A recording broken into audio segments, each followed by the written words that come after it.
সিলেটে সুরমা ও কুশিয়ারার পানি ৬টি পয়েন্টে বইছে বিপদসীমার উপর দিয়ে।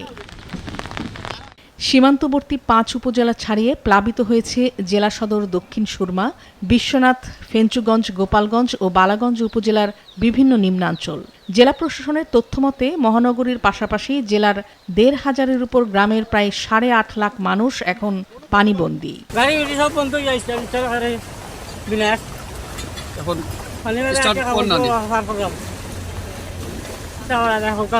জটিল অবস্থা সিলেট, চারিদিক দিয়া বৃষ্টির পানি, গাঙ্গের নদীর পানি নামতেছে না।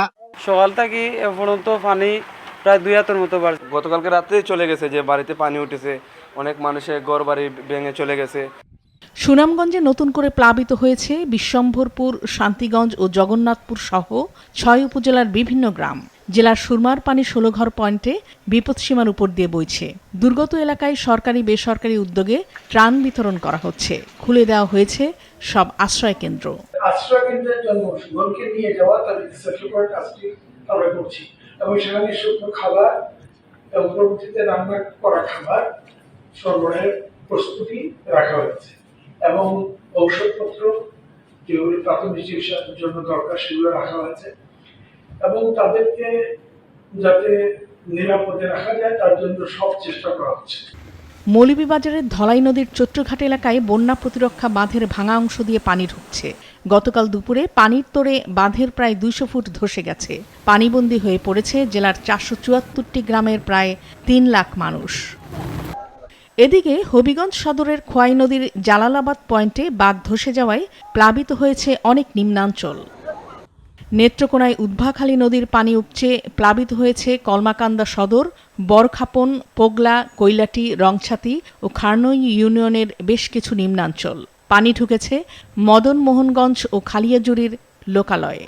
পানি বাড়লে পরে ঘর বাড়ি উঠতে যাইব চলা খুব সমস্যা। রান্না বাড়া খাওয়া কষ্ট হইতেছে, আর একটু পানি বাড়লে গরু তাহার বিট মারে।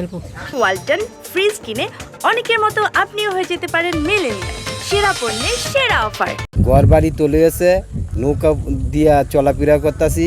বিটার মধ্যে ছবি তুলে টাকা হইতেছে, যুগলপত্র নিয়ে অনেক কষ্ট স্বীকার করা হইতেছে মানুষের। এবং আশ্রয় কেন্দ্রে যদি যেসব মানুষকে নেওয়ার প্রয়োজন হবে তাদের জন্য প্রয়োজনীয় শুকনো খাবার বা অন্যান্য লজিস্টিক সাপোর্টস সেটাও আমাদের জন্য আমাদের প্রস্তুত আছে। ইতিমধ্যে আমাদের 5টা পরিবার প্রায় 15 থেকে 20 জন মানুষ আমার বিশ্বরপাশা সরকারি প্রাথমিক বিদ্যালয়ে আশ্রয় নিয়েছে এবং তাদেরকে আমরা ত্রাণ সহায়তা দিয়েছি এবং আমরা সর্বতোভাবেই প্রস্তুত আছি তাদের পাশে দাঁড়ানোর জন্য। রংপুরে তিস্তার পানি বেড়ে যাওয়ার সাথে সাথে কাউনিয়ার গদাই গ্রামের প্রায় 400 মিটার এলাকা জুড়ে শুরু হয়েছে তীব্র ভাঙন। ঝুঁকিতে রয়েছে আশেপাশের এলাকাও।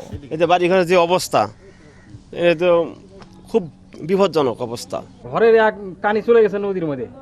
হ্যাঁ, ঘরের চাউল চলে গেছে। এখন কি করি? এখন কোথায় যাবো? কোনো যাওয়ার মতো কোনো পথ নাই।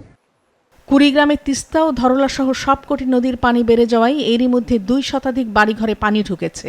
তলিয়ে গেছে বাদাম, ভুট্টা ও পাট ক্ষেত সহ অন্যান্য ফসলি জমি। রাস্তাঘাট ডুবে যাওয়ায় ভেঙে পড়েছে যোগাযোগ ব্যবস্থা। পানি বাড়ার কারণে আমার বাদামের অনেক ক্ষতি হয়ে গেছে। আমি কিছু বাদাম নৌকা দিয়ে আনছি, আর কিছু বাদাম আমার নদীতে ভাসিয়ে গেছে। পানি তো হু করে বাড়তেছে, বাড়ার পর তো মনে করেন যে নদীতে খুব গতিতে চলছে। পানি ঢুকছে গাইবান্ধা সদর, সুন্দরগঞ্জ ও ফুলছড়ির বিভিন্ন নিম্নাঞ্চলে। নাদিয়া আফরিন, মাছরাঙা নিউজ ডেস্ক।